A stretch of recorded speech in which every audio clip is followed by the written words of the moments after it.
Berikutnya saya akan memperkenalkan Anda kepada dua sahabat yang melakukan kegiatan bersedekah dengan cara mereka yang unik. Siapa mereka? Mari kita sambut Agus Wicaksono dan Hapsari Budi Utami. Mari. Monggo, Mas Agus Wicaksono, Mbak Hapsari Budi Utami.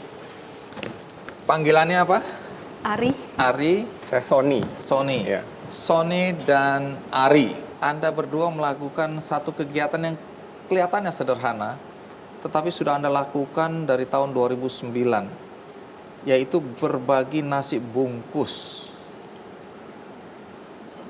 Apa yang Anda lakukan waktu tahun 2009? Jadi kalau tadi teman kita Ma'ruf itu diawali dengan mimpi, saya juga Mimpi sama, lagi? mimpi juga. Jadi waktu itu saya bermimpi, terjadi kontemplasi, dan saya meditasi waktu itu malam-malam, dan saya bertanya kepada Tuhan, hidup ini sebenarnya untuk apa gitu. Dan pada suatu malam kemudian saya bermimpi dibacakan surat Al-Ma'un. Itu beribu-ribu kali dalam mimpi itu, dan kemudian setelah saya bangun tidur, ada gerakan untuk bersedekah, karena hidup ini ternyata harus bermanfaat buat orang lain. Dan ketika kemudian saya berkomunikasi dengan istri saya, kebetulan istri anak-anak saya ada di depan itu. Coba Boleh yang di-share? istri dan anak-anak boleh berdiri. Baik, kebetulan juga mereka tidak berkeberatan.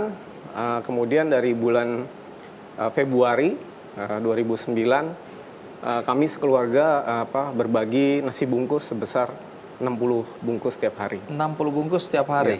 Itu Anda lakukan setiap hari? Setiap hari. Ari melakukan hal yang sama?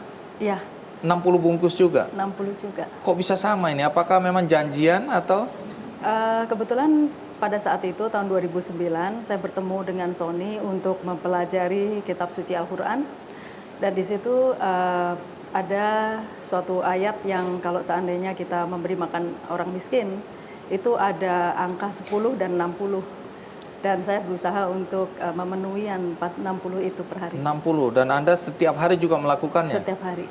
Sony, lalu kepada siapa Anda berikan 60 nasi bungkus setiap hari itu? Jadi kami survei, dan kita udah punya lokasi-lokasi di Jakarta ini. Jadi biasanya kalau saya pulang kantor atau mungkin berangkat kantor, istri saya berangkat ngajar, atau supir anak-anak itu udah punya lokasi-lokasi yang kita udah biasa familiar. Jadi kita udah tahu kalau 60 kita bagikan itu pasti habis dengan cepat gitu.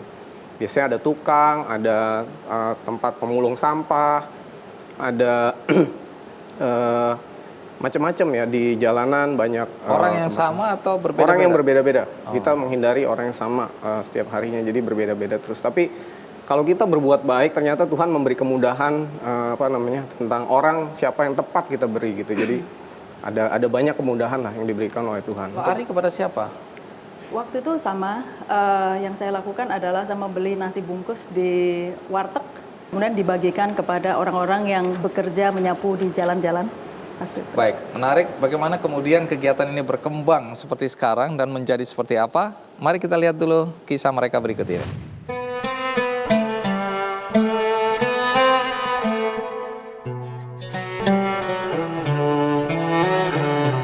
Saling tolong-menolong dalam kehidupan, membantu mereka yang kurang mampu, atau memberi makan pada fakir miskin adalah tindakan yang mulia di mata Tuhan yang Maha Kuasa.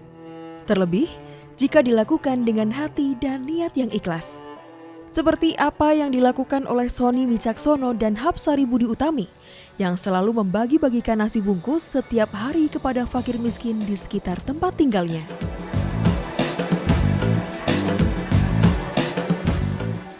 Berawal dari kesamaan visi mereka untuk berbagi dan menjadikan hidup lebih bermanfaat, tahun 2012 terlahirlah ide untuk membuat warung ikhlas sebagai sarana untuk berbagi kebaikan kepada mereka yang membutuhkan. Awal tahun 2013, warung ikhlas resmi beroperasi di Kebayoran Lama, Jakarta.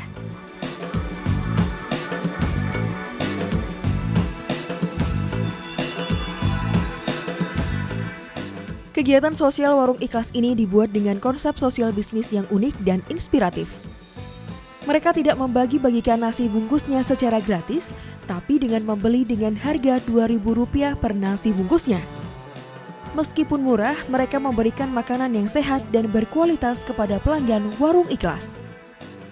Menurut Sony dan Ari, konsep sosial bisnis ini bukan untuk mendapatkan keuntungan, melainkan agar orang miskin yang membeli nasi bungkus mereka juga bisa berbuat kebaikan. Karena uang hasil penjualan nasi bungkus tersebut digunakan Sony dan Ari untuk biaya operasional dan menggaji karyawan mereka yang bekerja di Warung Ikhlas.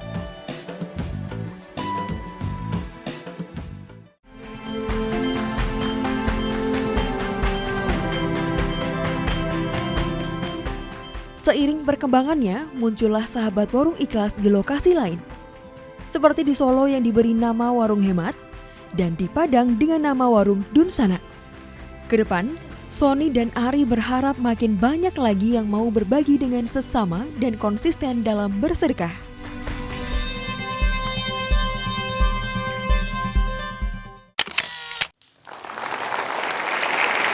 Ya, dari 60 bungkus nasi dan tentu dengan lauknya, kemudian berkembang menjadi Warung Ikhlas.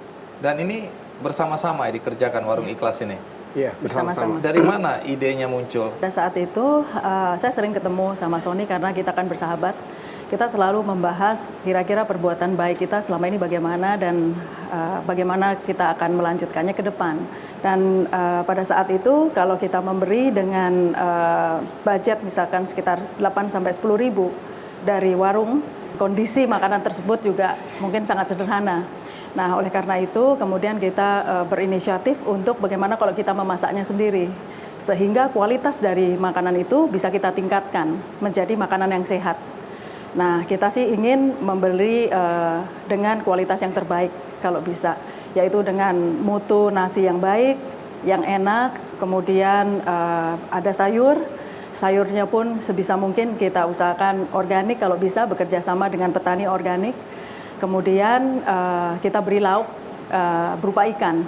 Itu sebabnya disebutkan ini makanan sehat. Makanan sehat, organik. Iya. Nah, organik.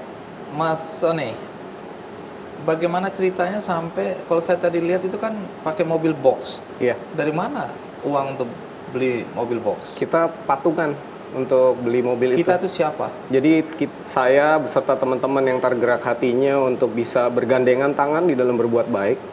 Jadi dalam berbuat baik itu kita tidak boleh berlomba-lomba, tidak boleh saling sendiri-sendiri, tetapi Tuhan menyarankan kita untuk bergandengan tangan.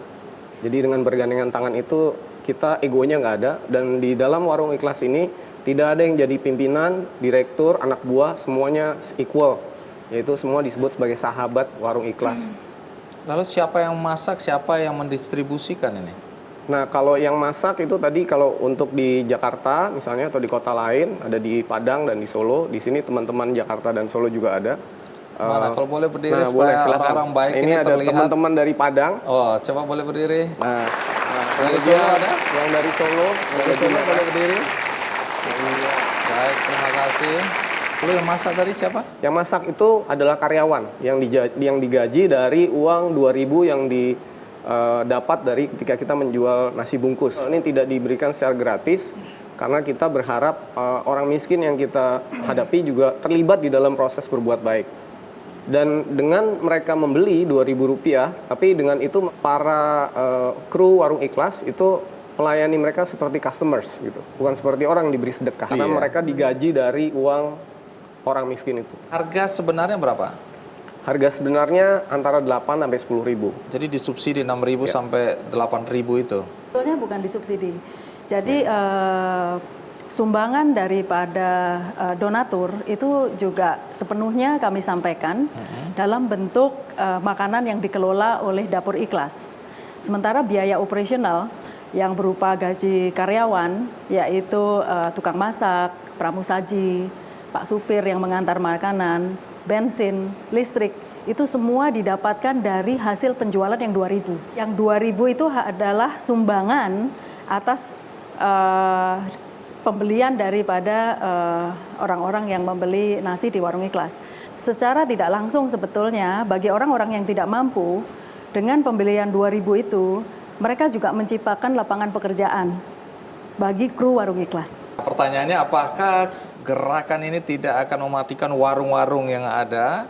Kemudian, apa sih kebahagiaan yang Anda dan teman-teman dapatkan melalui kegiatan sedekah melalui Warung Ikhlas ini? Tapi jangan dijawab dulu, karena kita rehat sejenak, saya akan segera kembali. Sebenarnya ketika kita berbuat baik ya, itu kalau hati kita yang tadinya begini, ketika kita berbuat baik dengan ikhlas, maka hati kita akan terbuka. Nah, ketika hati kita terbuka, maka kasih sayang Tuhan masuk ke dalam hati kita, itu yang membuat perasaan kita bahagia.